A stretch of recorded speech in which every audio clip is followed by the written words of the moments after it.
Бұл тағдырдың адамға беретін екінші мүмкіндігі туралы хикая. Махаббат пен шындықтың өткен мен бүгіннің арасында нәзік сызық жайлы роман. Бірінші бөлім.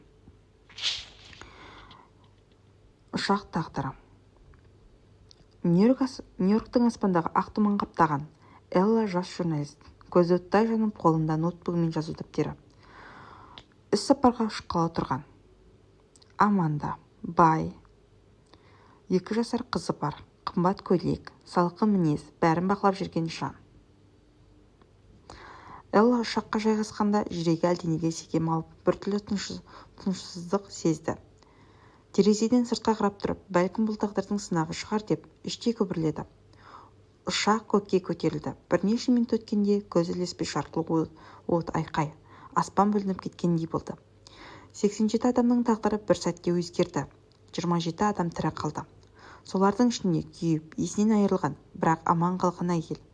Оның есінде жалғыз нәрсе ғана қалды. Кішкентай Аннаның жылаған үні. Екінші мүмкіндік. Авторы Арай. Кейде тағдыр бізге тек бір емес 2 мүмкіндік береді.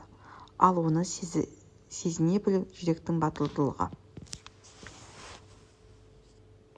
Екінші бөлім. Бөлме аппақ. Аппараттың сыңғыры. Терезеден күннің алғашқы сәулесі түсіп, Элла төсекте жатыр. Тынысы баяу. Мейірбике оның жанындағы мониторды тексеріп тұр. Кенет аппарат дыбысы өзгереді. Элланың саусағы қимылдайды. Мейірбике селк етіп есікке қарай жүгіреді. Мейірбике қуана айқайлап: "Оянды, науқас оянды!" Аурухана палатасы біраз уақыттан соң Элла көзін ашады.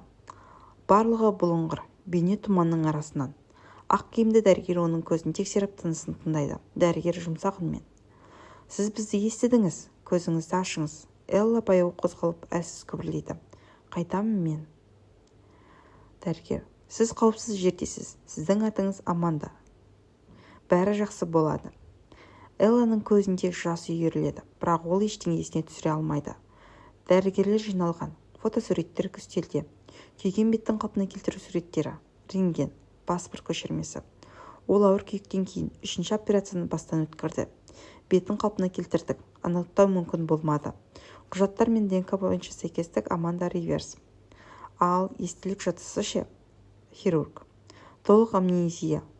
Ол ештеңе есіне түсіре алмайды. Элла терезеге қарап отыр. Терезе сыртында жасыл ағаштар, таза ауа. Бала Анна диванда ұйықтап жатыр. Оның тыныш ұйқысын қарап, Элланың көзінен тағы жас шығады. Ол білмесе де жүрегі бұл баланы өзінің қызым деп сезеді. Қара костюмдегі ер адам келе жатыр. Қадамы нық, жүзі суық. Бұл Джейсон. Бүкіл аурухана қызметкерлері оған құрметпен қарайды. Қолында ақ раушан гүлі. Ол дәрігермен қысқа сөйлеседі. Дәрігер: "Сэр, сізге дайындалу уақыт керек болуы мүмкін." Ол бәрін ұмытып қалған Джейсон. Қатты бірақ іштей дауыспен: "Тек тірі екеніне шүкір." Аманда төсекте отыр. Есіктің сиқыры. Ол бұрылды. Есіктен Джейсон кіреді. Жарықтың оның иығына түсіп, көлеңке бөлмені кесіп өтеді. Элла оның жүзін көреді.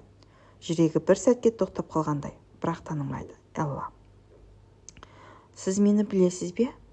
Джейсон: "Мен сенің күйеуіңмін, Аманда." Ол гүлі бар ыдысты тумбочкаға қояды. Сәл кідіріп қызын көтеріп алып төсекке қояды. Джейсон: "Міне, Анна, ол сені күтіп жүр еді." Элла баланы қолына алады. Құшақтап жүрегін тыңдайды. Сол сәтте көзінен жас ағады. "Мама."